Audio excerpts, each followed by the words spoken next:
Bismillahirrahmanirrahim. Assalamualaikum warahmatullahi wabarakatuh. Alhamdulillahi rabbil alamin. Wabihi nasta'in. Ala siratim mustaqim. Tanzilal azizir rahim. Ashhadu an la ilaha illallah wahdahu la syarikalah. Wa ashhadu anna Muhammadan abduhu wa rasuluh. Allahumma salli wa sallim wa barik ala sayyidina wa nabiyyina Muhammad wa ala alihi wa sahbihi wa man da'a bi da'watihi wa man sanna bi sunnatihi ila yaumiddin. Rabbana shrah lana sudurana wa yassir lana umurana wahlul 'uqdatam min alsinatina yafqahu aqwalina. Subhanaka la ilma lana illa ma 'allamtana innaka antal alimul hakim. Wala haula wala quwwata illa billahil aliyil azim. Rabbi yassir wala tu'assir, rabbi tammimil khair. Tuan-tuan, para jemaah, mudah-mudahan kita semua berada dalam limpah rahmat, kasih sayang dari sisi Allah Subhanahu wa ta'ala. Di antara tanda-tanda kita berada di bawah kasih sayang Allah Subhanahu wa ta'ala, yaitulah Allah Subhanahu wa ta'ala menggerakkan hati kita untuk melakukan perkara-perkara yang baik dan meninggalkan perkara-perkara yang tidak baik yang ditegah oleh Allah Subhanahu wa ta'ala. Maka kehadiran kita ke surau, ke rumah Allah pada tengah hari yang berbahagia ini, hari Jumaat 5 Ramadan, adalah sebagai salah satu tanda kita mendapat rahmat kasih sayang dari Allah Subhanahu wa ta'ala. Allah Ta'ala menggerakkan kita datang ke surau, ke rumah Allah lebih awal. Kita menunaikan solat sunat tertentu, kita berniat i'tikaf, kita berzikir, membaca Al-Quran. Di samping kita mendengar sedikit peringatan dalam majlis ilmu sebelum masuk waktu solat. Dan ini tanda-tanda Allah Ta'ala kasih dan sayang kepada kita. Allah Ta'ala masih lagi mahu kita melakukan perkara-perkara kebaikan. Walaupun kita tidak dapat nafikan bahawa dalam perkara-perkara kebaikan yang kita lakukan, kadang-kadang kita melakukan perkara kemaksiatan juga. Ini tak dapat lari, kerana sifat manusia dengan salah, silap, dosa, kita tak dapat lari. Sebab tu Nabi SAW sebut, kullu bani Adam khata' wa khairul khata'ina at-tawwabun. Setiap anak Adam, setiap manusia itu khata', mereka pasti akan melakukan kesalahan. Wa khairul khata'ina, dan sebaik-baik orang yang melakukan kesalahan, melakukan dosa, adalah at-tawwabun, iaitu orang-orang yang suka bertaubat. Nabi Adam alaihissalam sayyidul bashar, bapa bagi segala jenis manusia. Nabi Adam alaihissalam, dia juga melakukan kesalahan. Apabila Allah Subhanahu wa ta'ala melarang daripada mendekati kepada sebuah pohon, memakan buah di dalam syurga, lalu atas sebab godaan hawa nafsu dan syaitan, lalu Nabi Adam dan isterinya Hawa melanggar perintah Allah Subhanahu wa taala, lalu dihukum dihantar ke atas muka bumi ini. Itu Sayyidul Bashar, datuk kita, moyang kita, Nabi Adam alaihissalam. Ini kan kita keturunannya, keturunan Nabi Adam alaihissalam. Kita sudah pasti banyak melakukan perkara-perkara yang ditegah oleh Allah Subhanahu wa taala. Sifat manusia ini asalnya adalah suci, bersih. Kullu mauludin yuladu 'alal fitrah fa abawahu an yuhawwidanihi aw yunassiranihi aw yumajjisanihi. Setiap kelahiran, anak yang dilahirkan itu mereka ini fitrah. Fitrah artinya suci, bersih. Tidak ada salah, tidak ada silap, tidak ada dosa. Namun manusia ini sehari demi sehari, semasa demi semasa, mereka mula melakukan kemaksiatan kepada Allah Subhanahu wa taala. Mereka lupa tugas dan tanggungjawab yang Allah Ta'ala perintahkan kepada mereka. Maka dengan sebab itulah Allah Subhanahu wa ta'ala menjadikan beberapa waktu, beberapa amalan yang menjadi asbab kepada terhapusnya dosa-dosa ini, walaupun kita tidak memohon ampun, tidak bertaubat kepada Allah Subhanahu wa ta'ala. Allah Ta'ala jadikan dengan sifat Rahman, sifat Rahim, sifat kasih sayang Allah Ta'ala ini, Allah Ta'ala jadikan beberapa ibadat yang kalau kita buat amal ibadat itu, automatik pahala dosa-dosa kita akan diampunkan oleh Allah Subhanahu wa ta'ala. Kasih sayang Allah Ta'ala kepada kita begitu luas. Sebagai contoh, Nabi sebut as-salawatul khams ila salawatil khams.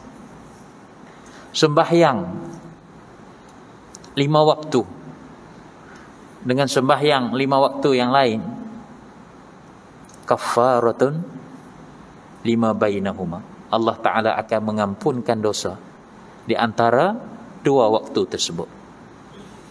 Kita sembahyang zuhur hinggalah kita sembahyang asar, antara tempoh itu Allah Ta'ala ampunkan dosa kita. Kita sembahyang asar, kemudian kita sembahyang maghrib, di antara tempoh waktu itu Allah Ta'ala ampunkan dosa kita walaupun kita tak minta ampun. Selama mana kita tidak melakukan dosa-dosa besar. Dosa besar tidak dapat tidak, dia kena mohon ampun, mohon taubat kepada Allah Subhanahu wa ta'ala. Ramadan ila Ramadan, bulan puasa ke bulan puasa yang tahun akan datang, Allah Ta'ala akan ampunkan dosa. Wal umratu ilal umrah, umrah kali pertama hingga umrah kali kedua, Allah Ta'ala ampunkan dosa di antara keduanya. Al hajju ilal hajj, pada musim haji, pada musim haji, kalau kita buat haji, ke depan kita buat haji, antara tempoh waktu haji pertama dengan waktu haji kedua, Allah Ta'ala akan memberi pengampunan. Itulah Maha Pengampunnya Allah Subhanahu wa ta'ala. Maka dengan sebab itu Allah Ta'ala jadikan kita dapat hidup dalam bulan Ramadan ni, tuan-tuan, besar nikmatnya. Besar sungguh manfaat Allah Ta'ala bagi peluang untuk kita bertemu dengan Ramadan. Sebab kita hidup Ramadan ini, sudah pasti kita hidup Ramadan yang lepas. Antara Ramadan yang lepas dengan Ramadan yang ini, antara tempoh itu Allah Ta'ala ampunkan dosa kita, dengan syarat kita tidak melakukan dosa-dosa besar. Kasih sayang Allah Subhanahu wa ta'ala. Allah Ta'ala memberi pengampunan kepada diri kita. Maka dengan sebab itu, antara tujuan Allah Ta'ala jadikan ibadah puasa ini adalah untuk Allah Ta'ala mengampunkan dosa kita. Mana dalilnya? Sabda Nabi SAW,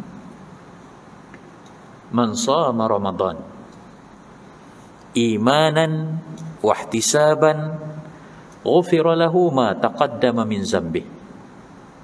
Siapa yang berpuasa dalam bulan Ramadan, Allah Ta'ala akan ampunkan dosa-dosanya yang terdahulu, walaupun sebanyak buih di lautan, selama mana dia tidak buat dosa-dosa besar.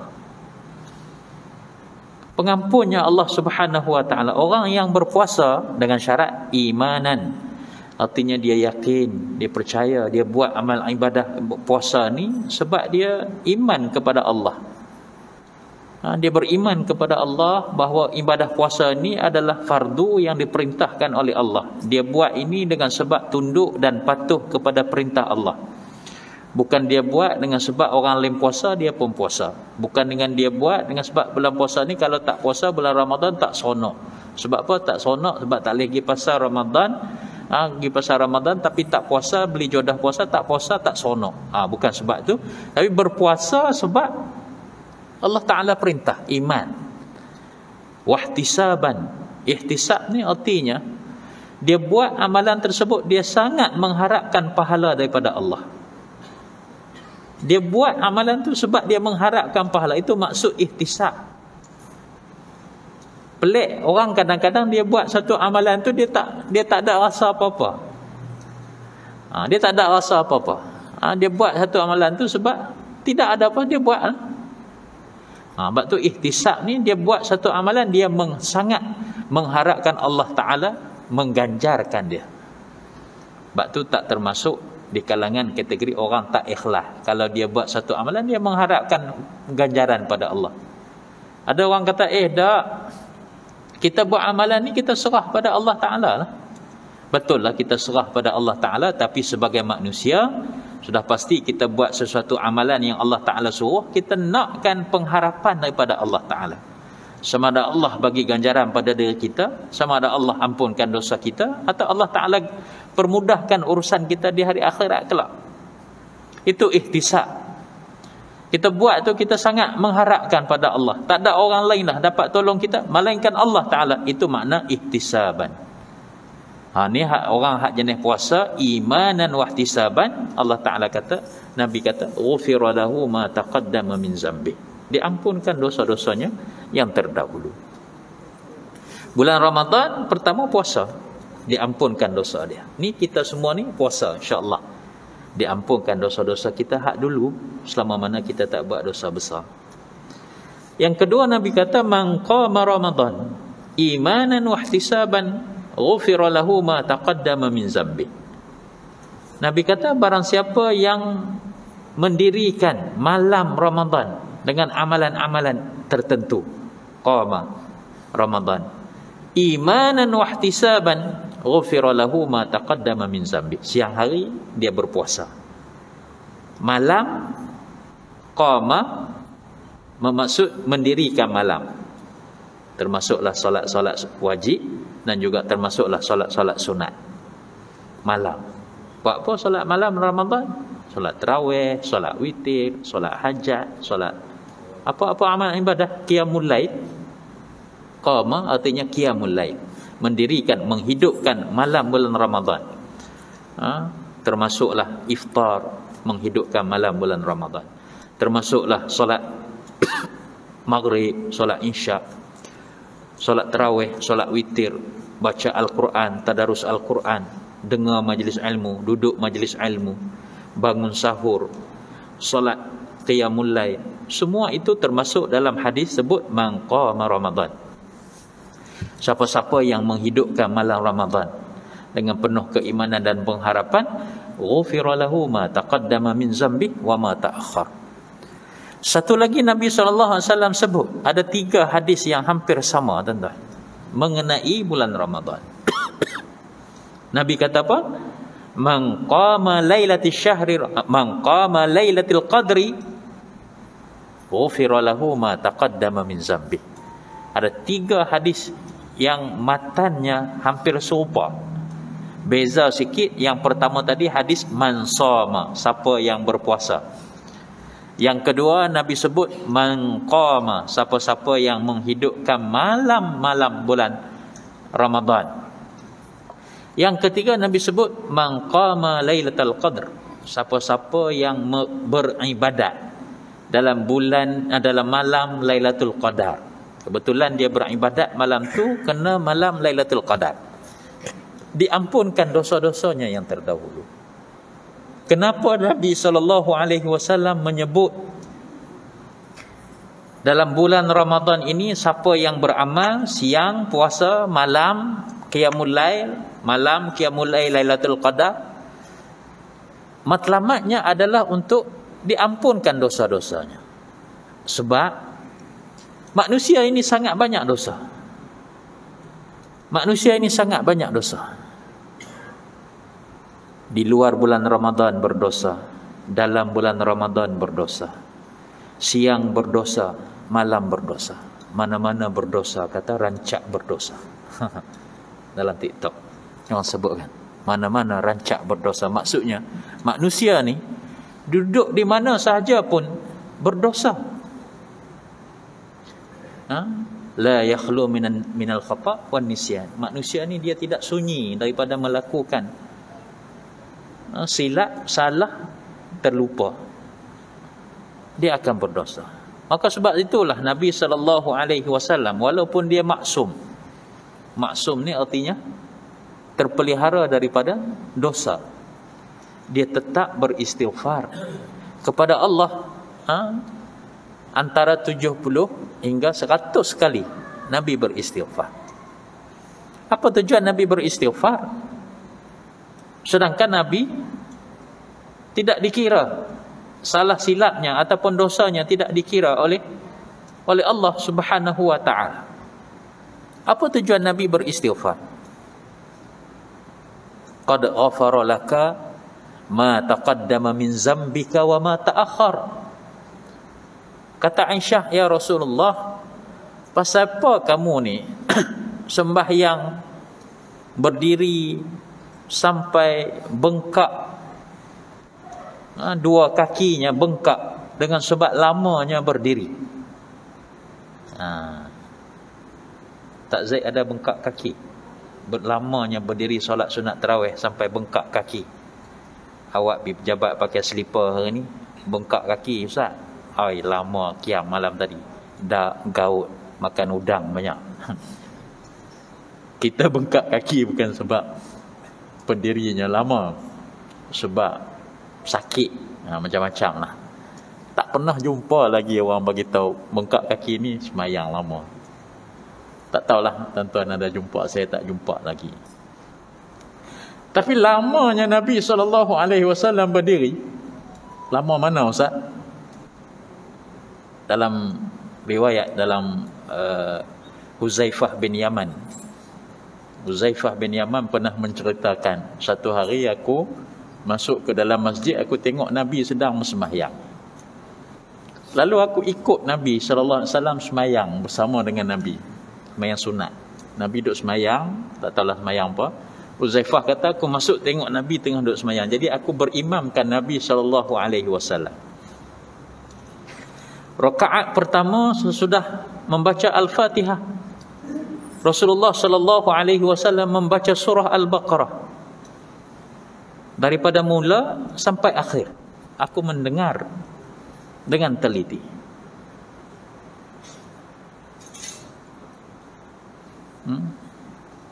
Kemudian aku sangka Rasulullah SAW akan rokok sesudah membaca daripada surah Al-Baqarah. Lalu Nabi SAW sambungkan balik dengan surah Ali Imran daripada mula hingga akhir.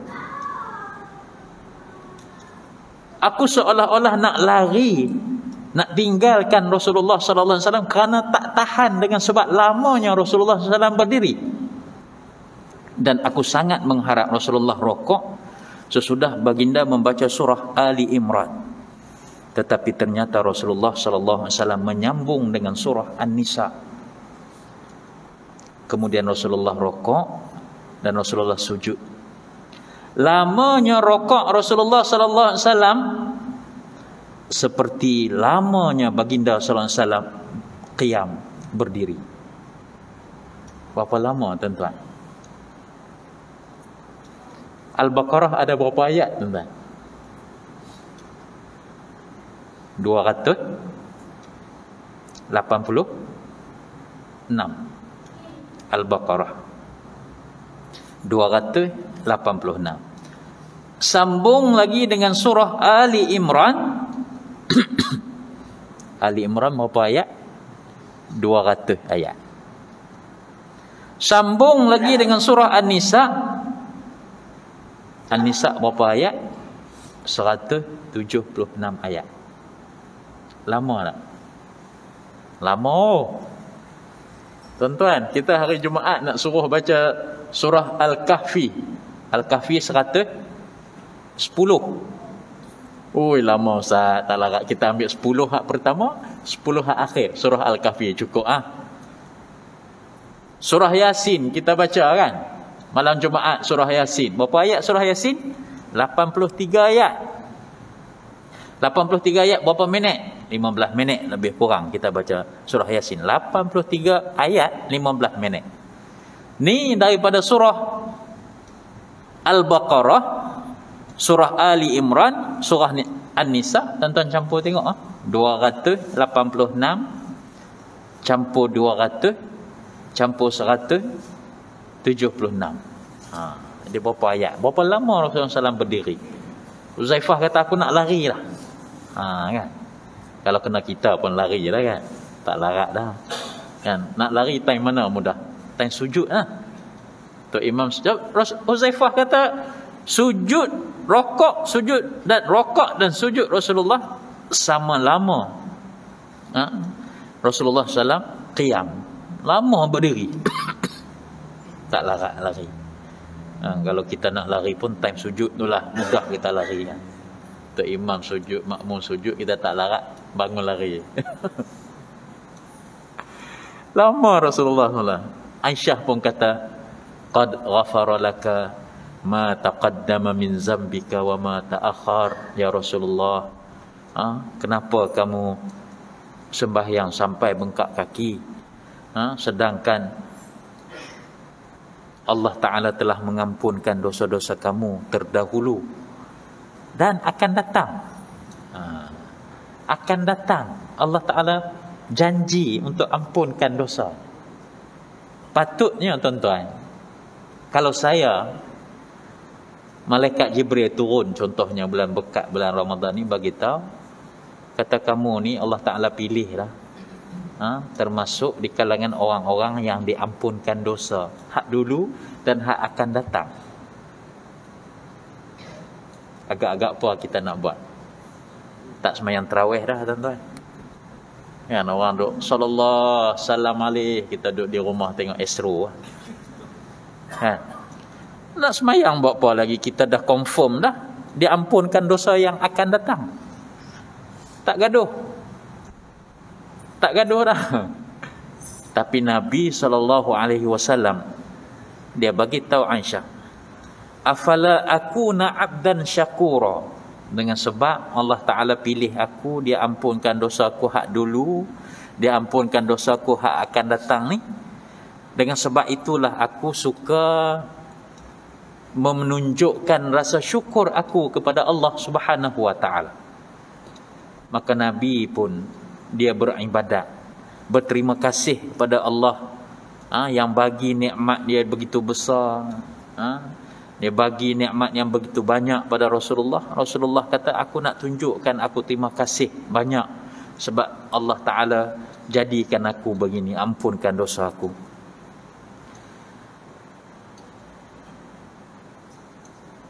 Masuk waktu dah? Masuk dah? Masuk waktu cukup lah. Saya duk ingat 1.18. Jam tu lambat sikit.